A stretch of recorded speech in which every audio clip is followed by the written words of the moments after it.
Welcome to the Fantasy Champions Fantasy Football Podcast. Here's your host, Morgan Colby and Rick Lemon. What's Crackin Fantasy Champs? My name is Morgan Colby. Rick, once again, not with me today, but that's all right.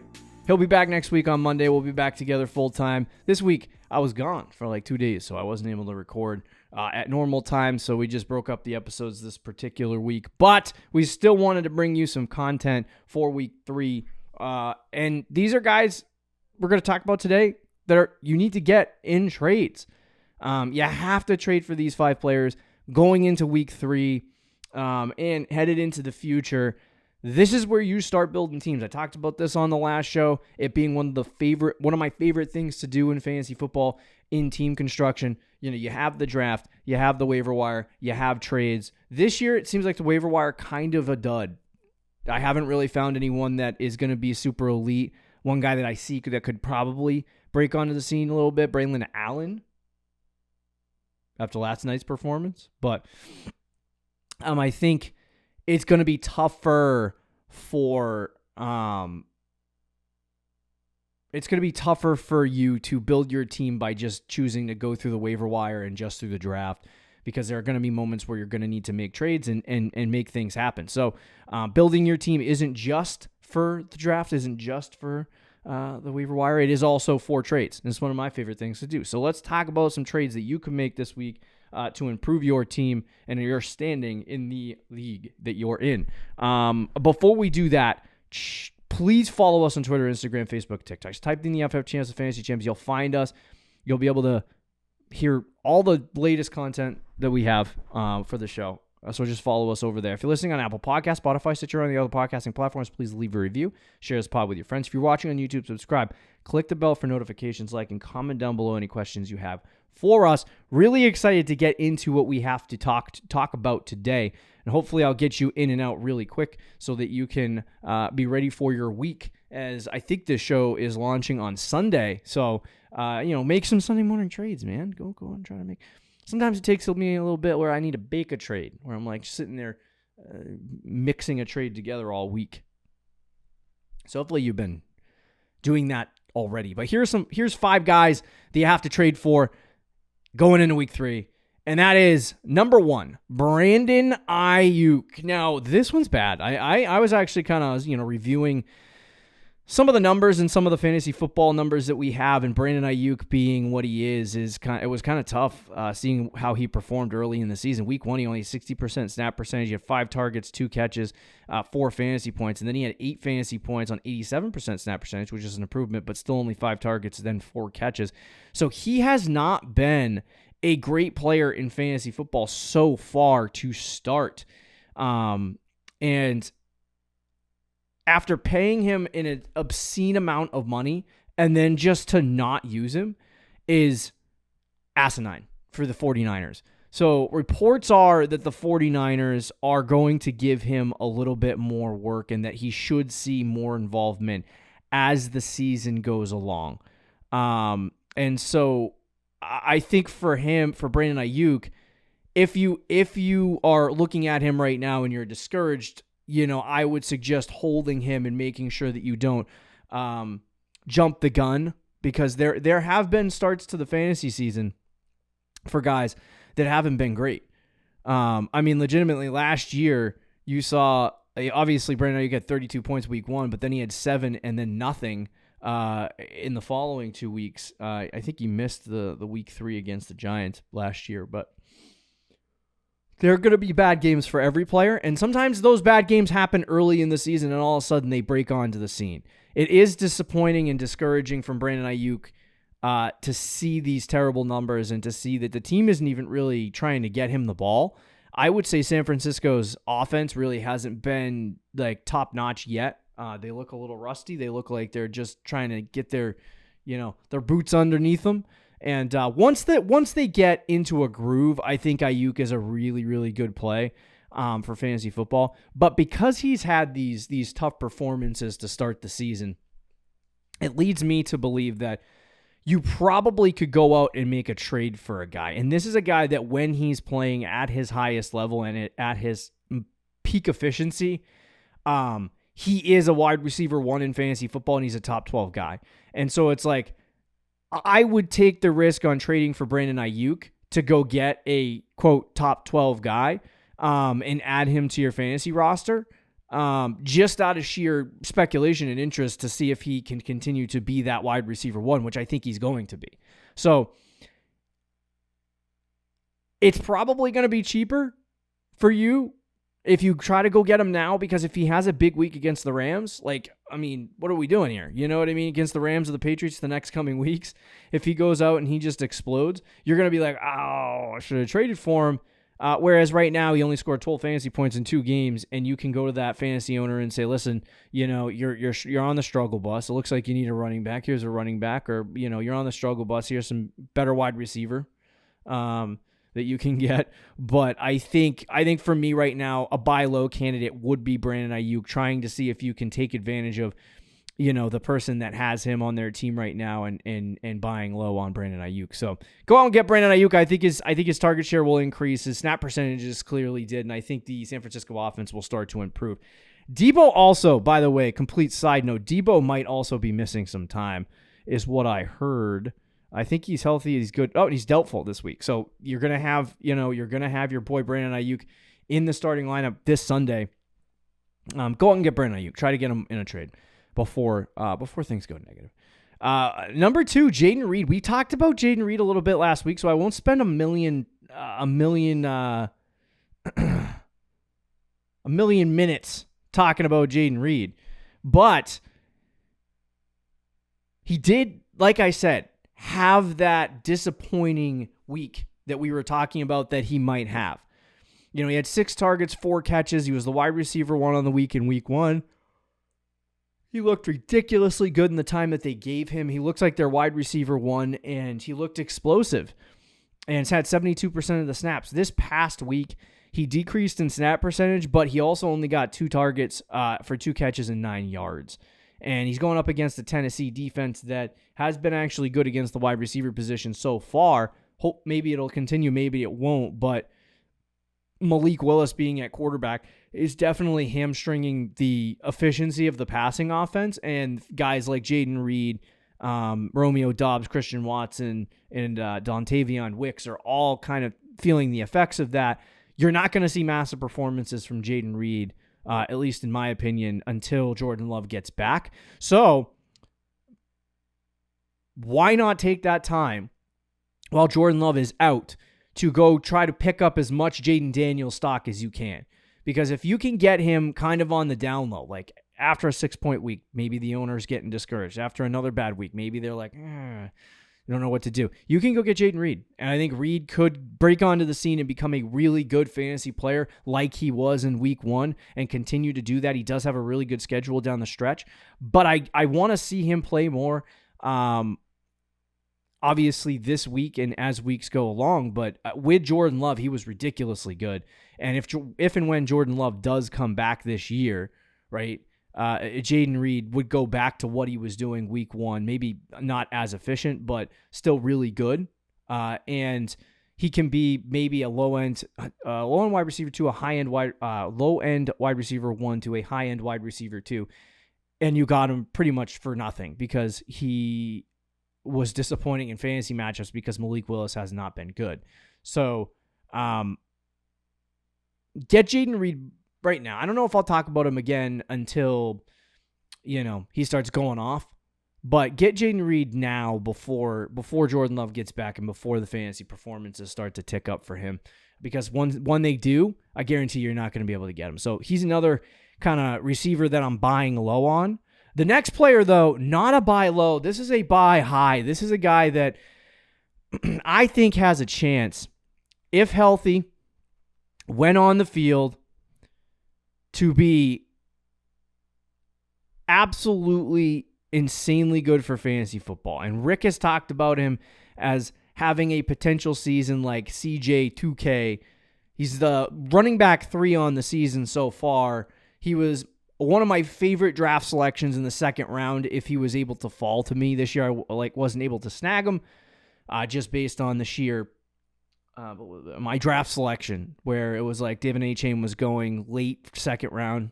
If he was there, I would have taken him at my pick. I was like pick 3 or 4, I think. So I would have taken him at my pick if he had fallen, but he, however, did not. So Devon Achane, really good player. He's on Rick's team, so I'm never getting him in the home league, that's for sure, unless I give up the bank.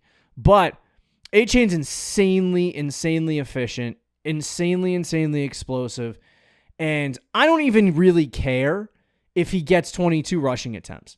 He had 10 rushing attempts for 24 yards in his first game and a rushing touchdown, right? And efficiency, not great on the ground, right? They like Raheem Mostert when he's healthy and available, and they want to put him on the field. And they also got Jalen Wright, who's there, who's going to take rushing opportunity. The reason why I love Devin Achane is because he is an absolute freaking monster with the target share. And the first 2 weeks, you saw 7 targets, 7 catches, 76 yards. 7 targets, 7 catches, 69 yards in week 2, and a receiving touchdown. What I think is so interesting about Devin Achane, I think a lot of people, and I think the main thing that makes him kind of less valuable is that Tua's not available. Like, Tua's not going to be there to kind of push the ball down the field, get this team into position to score more, to score touchdowns, which is what would make Devin Achane more valuable. And having Tua there and all the threats they have all over the field, if the quarterback is playing well, right? If the QB is playing well, man, and he's cooking, Devon Achane, it opens up the game for him significantly. And so now with Tua done for at least 4 to 5 weeks being on the IR, it makes Devin Achane a little bit like people are like, maybe he won't perform well. He's going to perform just fine. And even when Raheem Mostert gets back, I think people are going to be like, is he going to continue to perform at that level? Yes, he'll perform just fine. I think it's sheerly because of his receiving workload. It's his receiving upside that makes him ridiculously valuable in fantasy football, because even if he's only getting 10 rushes for 40 yards, he's adding 7-8 targets to that.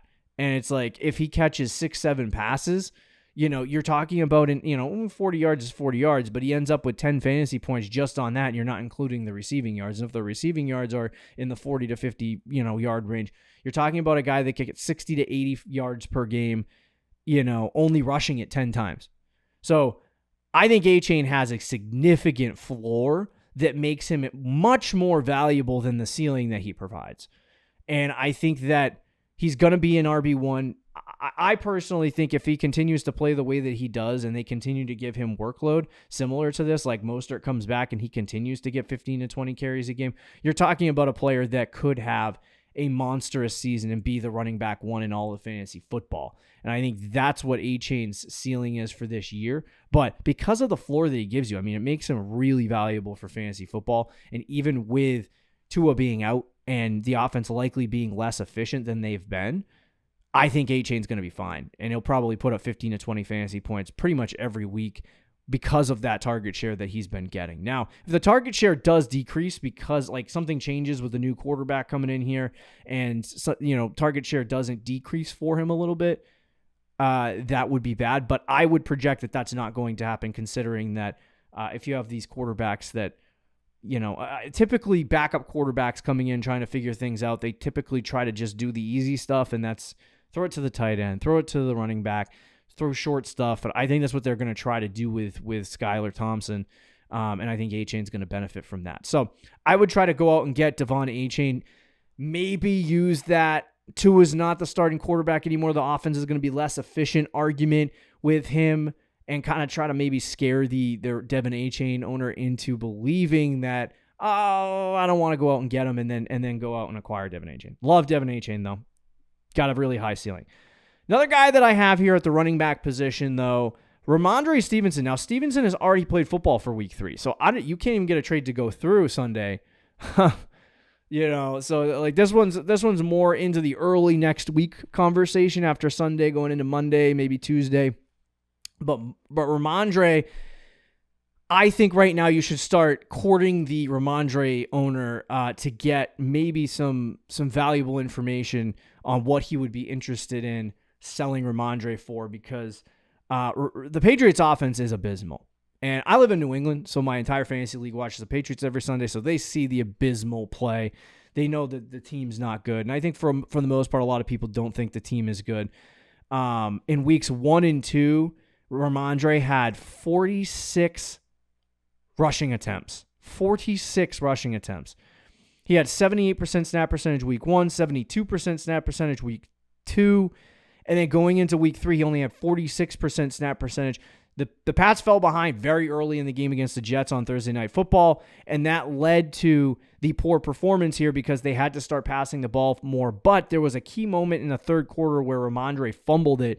From that point on in the game, I didn't really see Rhamondre too much. I saw, freaking Antonio Gibson out there getting a lot of work, so it wasn't really great. But what Rhamondre has done early in the season, behind a tattered offensive line and getting ridiculous amounts of yards after contact, he's really, really, really, really good as just an on-the-field, on-ground rusher. The problem with Rhamondre, I think, is going to end up being at the end of the day, like he only had 6 touches this past week, so it is about as big a bust as you can get for fantasy football. But when you talk about his receiving work, he did have 8 targets in 2 games. That's 4 targets a game, which is not bad. But they didn't really turn into anything. So like they're just like catches at this point. And if you're in a PPR league, like 5 catches is okay of those 8 targets. Like that's 5 extra fantasy points you're getting, but not really getting anything else out of it makes it a little bit more difficult. So maybe there will be over time more efficiency as the Patriots offensive line kind of gets healthy and things kind of start ticking up. But I think the big thing for Rhamondre Stevenson is that he legitimately does not, like he had a freaking, like I said, abysmal performance. And that's going to make people nervous going into week 4 against San Francisco. Now, there could even be 2 bad weeks in a row from Rhamondre if you want to dump him, into the woods here, but and wait another week to let the value drop again. Maybe Rhamondre will be fine because he seemingly was fine against Cincinnati and Seattle, regardless of the level of competition that he was playing.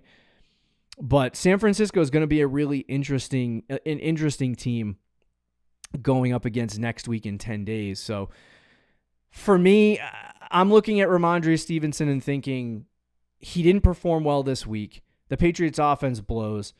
It is going to be a little bit more discouraging as the season goes along, but he is a decent floor play at the running back position. And if you're looking for a floor play at running back just to make sure you're getting production, then Rhamondre, not a bad guy to have on your roster. And I think there's a chance that he could start to see a little bit more pass catching work, but it was discouraging this week to see his performance, but he is a good buy low candidate. So I think you can go to the team and say, because he hasn't really, like he did have 2 good weeks, but he hasn't really done anything that's like super explosive or impressive yet that would make you think, oh my God, this guy's going to like light things up. He really has just been a volume play for the most part, and he's been pretty efficient with that volume.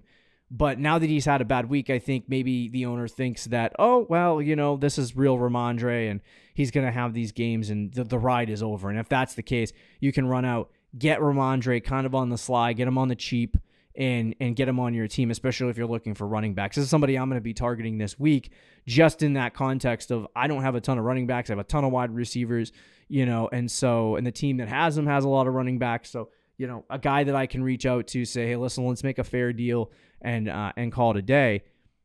I like Rhamondre Stevenson in trade, and I think the Patriots, only way to go is up from Thursday Night Football. So we'll see what happens with Rhamondre. But all right, let's talk about the final guy, Dalton Kincaid. Love Dalton Kincaid. I've loved Dalton Kincaid. I talked a little bit about him, and I won't spend a lot of time here talking about Dalton Kincaid because I talked about him on the start show and what's been going on, all season with Dalton Kincaid. But he is currently, he only had 6 targets on the season. Just to recap, he only had 6 targets. He has 9 fantasy points on the season. He had 42% snap percentage this week. Things have not been looking good for Dalton Kincaid. And every tight end owner in the league is freaking out, going, oh, where's my targets? Where's my tight end production? Relax. It'll be okay. Dalton Kincaid is on the way. I do think, like I said on the start show, I think Kincaid is going to improve and become a better It's not Kincaid really. I think the offense overall is going to start targeting Kincaid a little bit more because you got to have somebody to throw the ball to. So it looks like right now it's Shakir. Keon Coleman could get more opportunity over time, but I think Kincaid's going to take some of that opportunity. Last year when they had Diggs, he was getting 8 targets a game. So you want to see Dalton Kincaid improve, obviously on the 4 target games, but I think right now this is a buy low at tight end. Like if you need a tight end, you're going to find that the Dalton Kincaid owner is going to be a little bit panicky because the tight end position has been so bad. And he's going to be a guy that you'll be able to reach out to and get good production. Now, if you get Kincaid and then he starts getting 8 targets a week, leave it in the comments and be like, thank you so much, because Kincaid is there. But like I said a ton of stuff on him. Go listen to the Start show. You can hear more of my thoughts on Dalton Kincaid, but I think right now, just based on the way he's playing, he is a good buy low candidate right now. So get Dalton Kincaid on your fantasy team. That is all I have for you guys today. Brandon Aiyuk, Jayden Reed, Devin Achane, Rhamondre Stevenson, Dalton Kincaid. Buy lows, some buy highs. Just get these guys on your team. You're not going to regret it. They're going to blow up. They're going to have really good games. I'm excited to see what happens. Enjoy your weekend, guys. Enjoy your football. Sayonara. See you Tuesday. Thank you for listening to the Fantasy Champions podcast. Make sure you subscribe on iTunes and YouTube and follow us on Twitter @TheFFChamps.